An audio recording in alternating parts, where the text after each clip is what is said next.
In 2025, a British dairy farmer takes home 28 pence for a single litre of milk. That same litre sits on a Tesco shelf for over £1.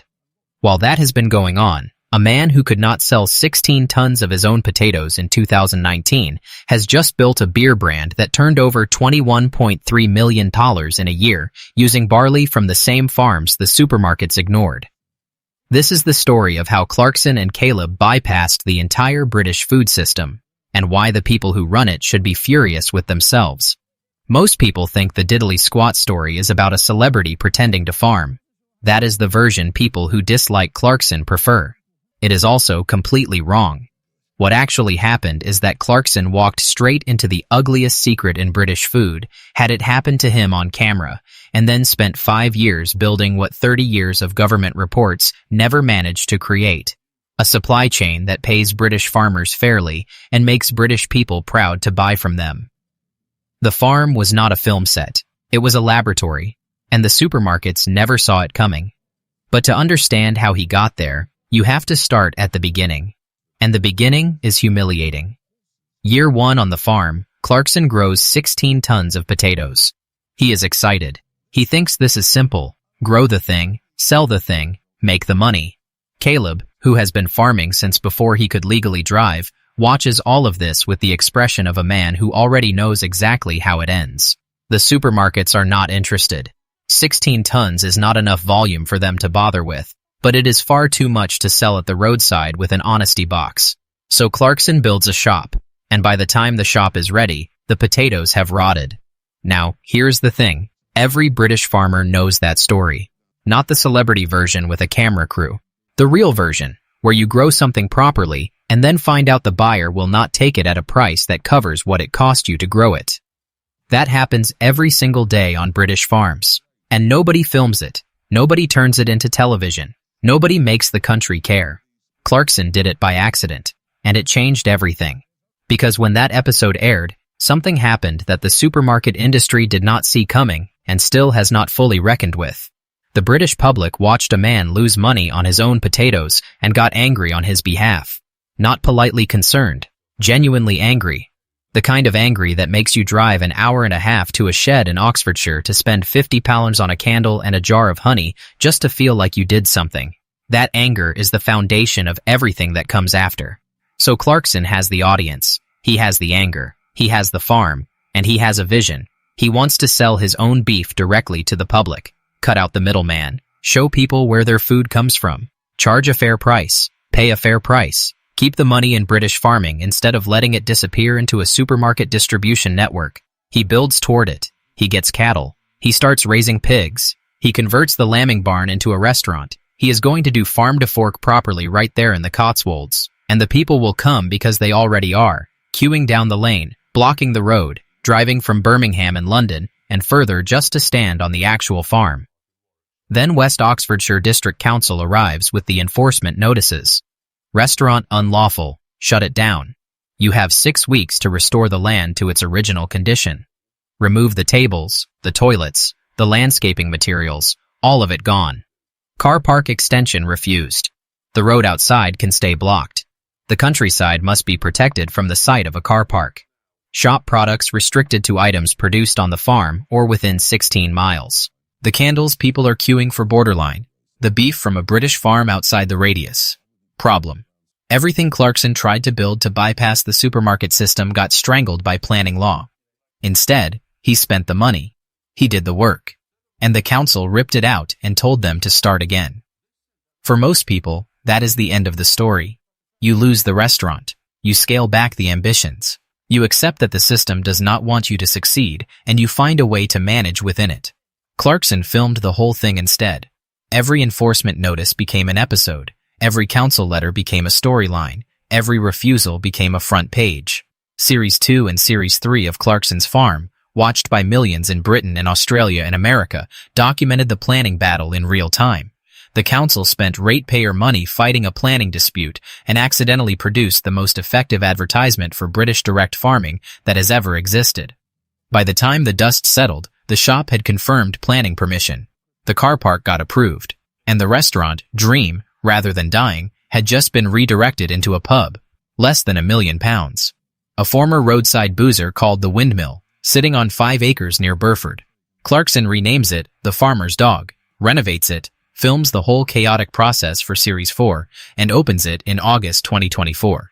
And here is what he does with the menu that nobody in the British hospitality industry had done before at any kind of scale. 100% British ingredients. Not mostly British, not British where possible. Every single thing on the plate, the beef, the pork, the lamb, the vegetables, the beer, the spirits, even the cooking oil. All of it from British farms. No Coca-Cola, no avocados, no black pepper. If it was not grown or produced in this country, it does not come through the door. A Michelin-starred chef called it one of the most genuinely committed supply chain operations he had seen. The pub employs over 140 people on opening day, hundreds queued for hours. It needed a 360-space car park built in a nearby field just to handle demand. It now has a butcher shop attached called Hobson and Chops, a farm shop, a grab-and-go kitchen, a bottle shop. It is not a pub. It is a destination built on one idea. British farmers deserve a fair price, and British people deserve to know where their food came from. Genuinely want to know this. When you last bought beef or lamb at a supermarket, did you check where it was actually from? Not the Union Jack on the front, the actual label on the back. Drop it in the comments because the numbers on this might surprise you. Now, here is the part that even most fans of the show have not fully joined up. And this is where the story stops being about a pub and starts being about something much bigger. The beef operation is important. The pub is impressive. But the thing that shows you what Clarkson actually built, the number that tells you this has gone far beyond a celebrity farm project, is the beer, Hawkstone. It starts in 2021 because of a problem. Government farm subsidies are being cut. The farm needs new income streams. And Clarkson has barley. Good British barley grown at diddly squat. The same barley that he could sell as a commodity to a processor for almost nothing. The same grain that British farmers have been growing for centuries and getting squeezed on price for decades. He turns it into lager instead. It does not go smoothly. The first batch fails a blind taste test against a local brand. Embarrassing. Back to the brewery. Start again. They get it right. Launch it. People love it. It becomes the best-selling beer on Amazon almost immediately. Then in 2023, the cider has a packaging fault. The bottles are at risk of exploding. Clarkson has to put out a public warning. His beer brand is literally a safety hazard. For a normal business, this is the kind of story that kills a brand before it gets started. Product recall, public embarrassment, social media ridicule. Sales for the year to March 2025, £21.3 million. Read that again. It is a genuine working farm that happens to have found a way to make the system work for farmers instead of against them. But here is what is not resolved. In November 2024, the Labour government announces inheritance tax changes that would force farming families to pay 40% death duties on agricultural land above a £1 million threshold. For a working farm that has been in a family for 3 generations, that can mean selling half the land just to pay the bill when a parent dies. Clarkson leads 15 to 2,000 farmers to Westminster in protest. He is now the most visible face of British farming politics in the country. That is extraordinary. It is also a target on his back the size of a barn door because Clarkson is loved by half the country and despised by the other half. Every politician who wants to score points, every journalist who wants a story, every activist who wants a villain, they all know exactly where to aim. The farm tax fight is not won. The planning battles are not finished. The pub is still finding its feet financially. The empire is impressive, and it is also fragile in ways that a FTSE 100 food business never has to worry about. And yet, look at the full picture. Stand back and take it all in.